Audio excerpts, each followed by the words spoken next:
Guys, we have to talk about Studio MAPPA. If you don't know, they're the ones who produced and animated Shingeki no Kyojin and Jujutsu Kaisen, but they have a really bad reputation about not treating their staff or their members or their employees very well. Let's check this here. So the problems of Studio MAPPA.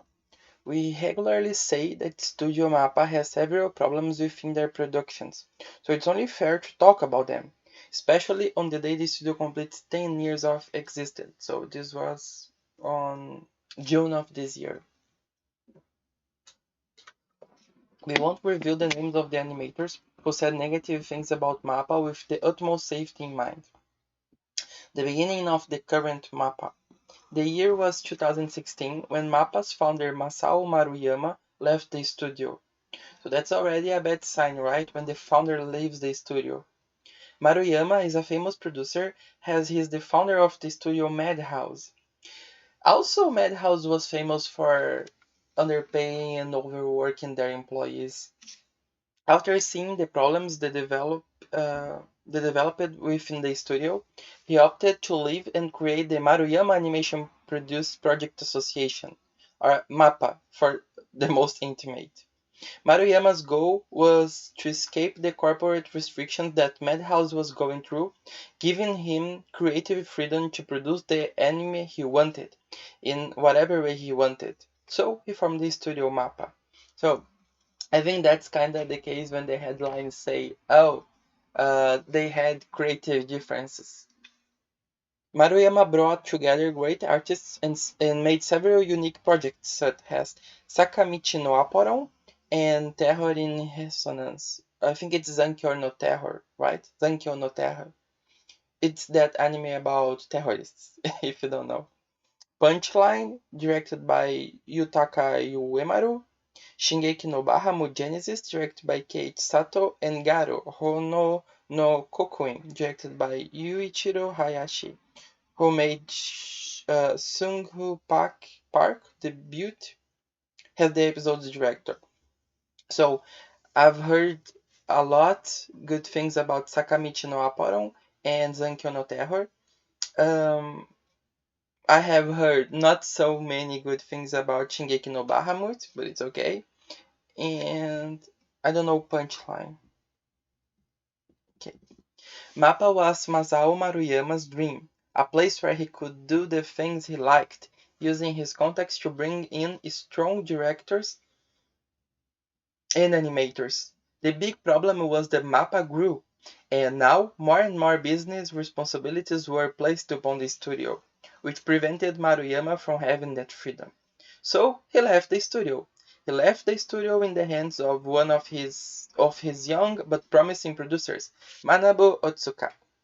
So I feel like the thing is there is a saying, there's a popular saying that's like do what you love and you'll never love anything else. So I think that's the case, right?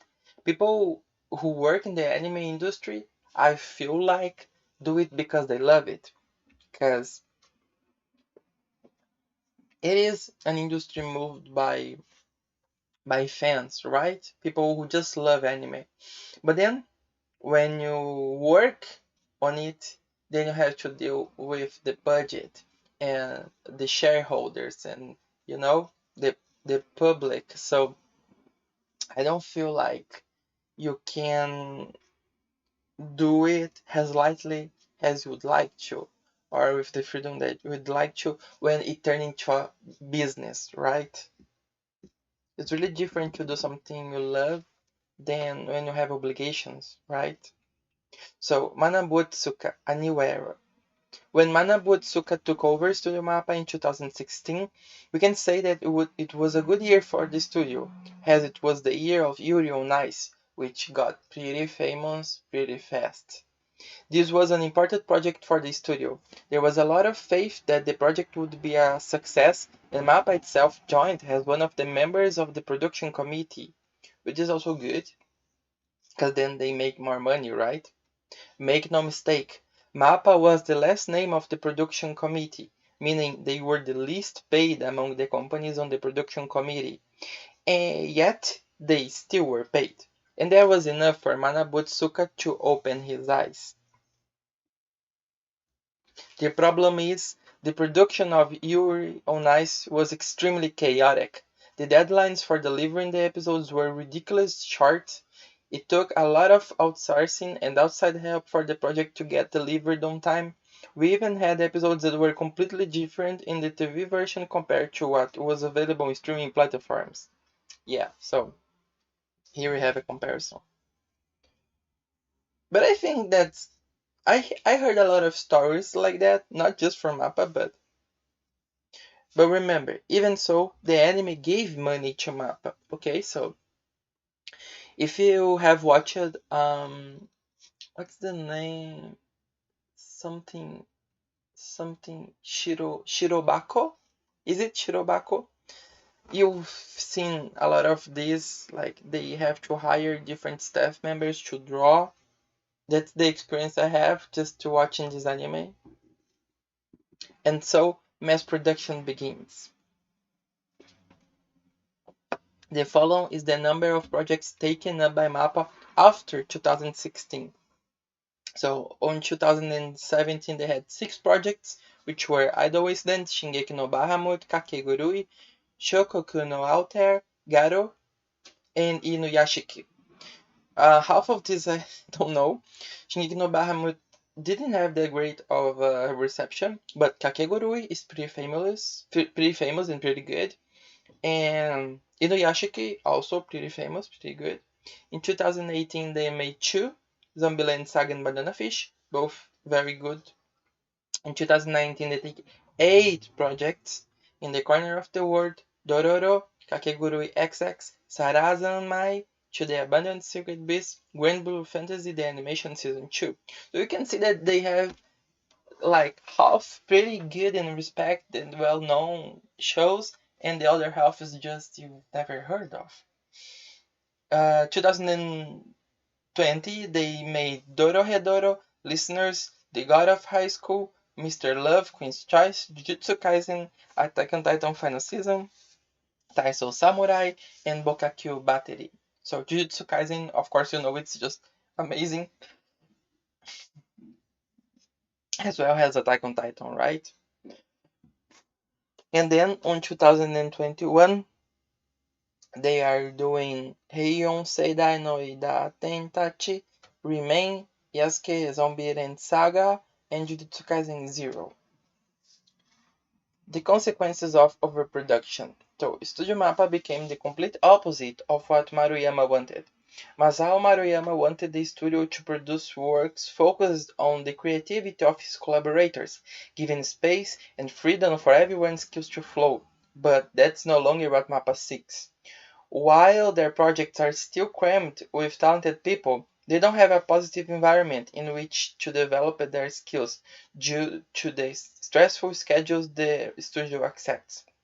We can cite, for example, of we can cite the example of Jujutsu Kaisen, which during the Kyoto Good Evil event arc, some animators complained about how the final version of their work turned out. In Jujutsu Kaisen, many animators did only the primary key animation, the base of the animation, leaving the secondary key animation, the finishing, to other artists instead of the same artist doing both. This was perfect in theory because it allowed the animators who made the primary key animation, many of them extremely skilled, to focus themselves on other episodes. However, in many cases this resulted in the loss of the animator's style, as the secondary key animator often failed to capture the original idea of the animator who made the primary key animation.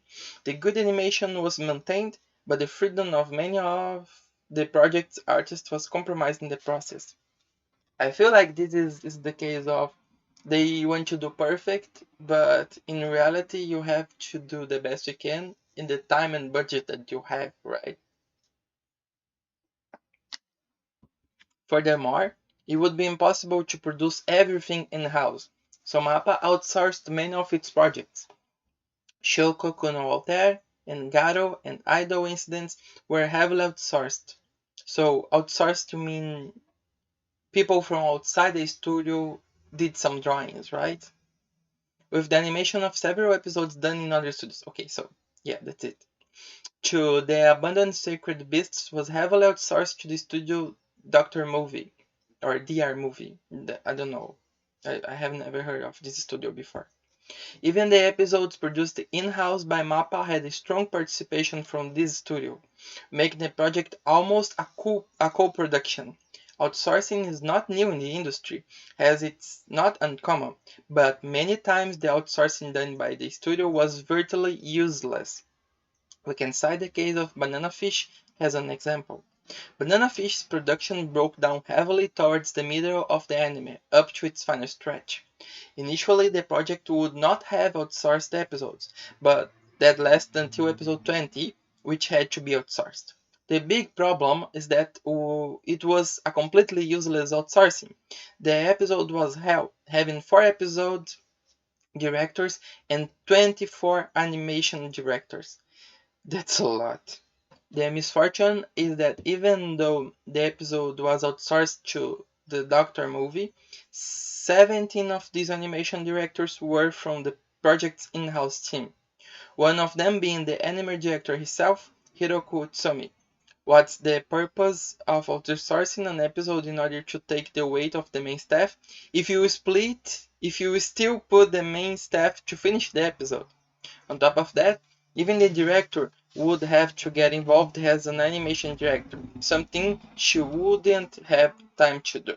It was a complete catastrophe. So, mainly organization skills, right? We know it's hard, but it's what they're doing right now. We hope they improve, right?